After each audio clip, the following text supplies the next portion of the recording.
گرامی نکاح کو آسان بناؤ اور نکاح کرے تو کرے پھر کیا کہتے ہیں ٹیڑے بنگے قسم کے دعوتاں کرتی. اب کوئی آدمی نہیں آیا تو رشتہ داری توڑنے کو بیٹھتی, میں دعوت کری ان نے نہیں آیا, منہ منڈی کا منہ موٹا کرو اور اس سے رخ پھیر لو.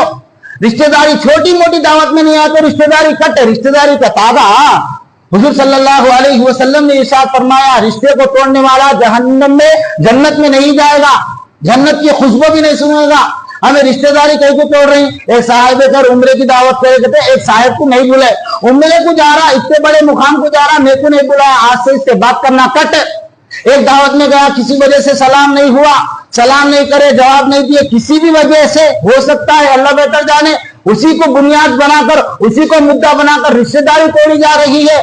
آج ہماری بچی کا چھلا ہو رہا ہے, سارے رشتہ داروں کو دعوت دی گئی.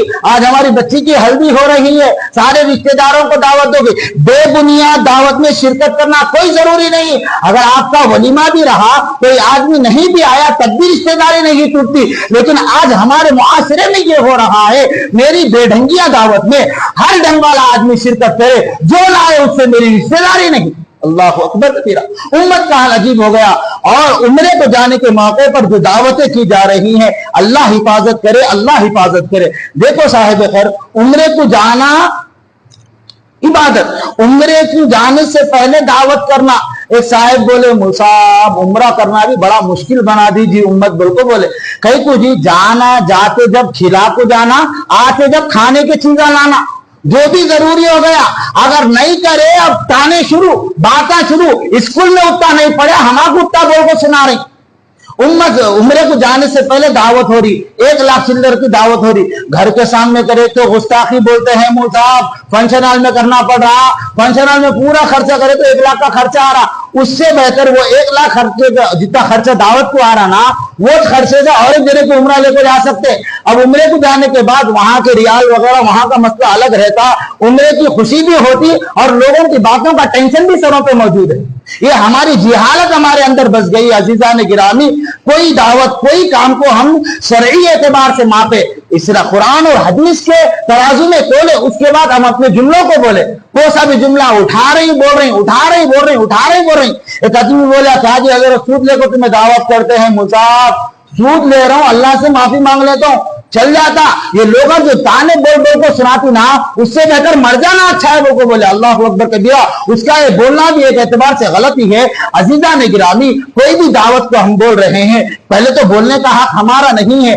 آگے والے نے دعوت دی, اگر وہ آگے والا اس کے دسترخوان پر سوکھی روٹی بھی ہمیں کھلا رہا ہے, تازی ہے لیکن سوکھی ہے, تب بھی ہمارے کو بولنے کا حق نہیں ہے. حضور صلی اللہ علیہ وسلم کی حدیث سے ہمیں معلوم ہوتا ہے, اپنے کھانے کے دسترخوان پہ عیب مت نکالو. آج دعوتوں میں ہو کیا رہا ہے, دعوت کو گئے, کھا کو آ گئے, اس کے بعد چرچے چالو, ایسا بنایا تھا, نمک زیادہ ہو گیا, مرچی زیادہ ہو گئی, کنجوسی کا معاملہ ہوا, ایسا ہوا ویسا ہوا. ارے پاشا بھائی گئے, جا کو آئے, ہو گیا مسئلہ ختم.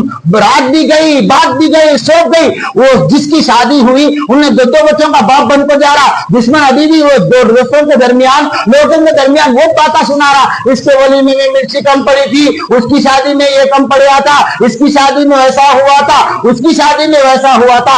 عزیزان گرامی, ایک ہوتا ہے مقصد, ایک ہوتا ہے ضرورت. میرے کو نواپیٹ سے یہاں سے مجھے حیدرآباد جانا ہے, درمیان میں مجھے محبوب نگر بھی لگے گا, شاپ نگر بھی لگے گا, فلاں گاؤں بھی لگے گا. میرا کام کیا ہے, مقصد میرا حیدرآباد جانا ہے. میں ضرورتوں کو ہرگز نہ دیکھوں, بڑے آرام کے ساتھ جاؤں, بڑے سکون کے ساتھ جاؤں. شادی ہوتی کیا ہے, ایک بچی میری زندگی میں اسلامی طریقے سے, جائز طریقے سے میرے اوپر حلال ہو جائے. شادی کا یہ مقصد ہوتا ہے, دعوت کرنا, یہ کرنا, ایسا بنانا ویسا بنانا ضرورتوں میں ہے.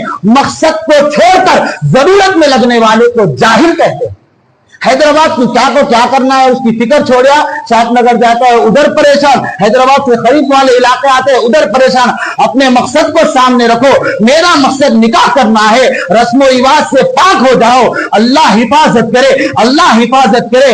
یاد رکھو, جس طرح اگر میری گاڑی خراب ہو جائے پڑوسی کو پریشانی نہیں ہوتی, چلانے والے کو پریشانی ہوتی. اگر میری گھر والی دیندار نہ ہو تب بھی پڑوسی کو پریشانی نہیں ہوتی, پریشانی مجھ کو ہوتی.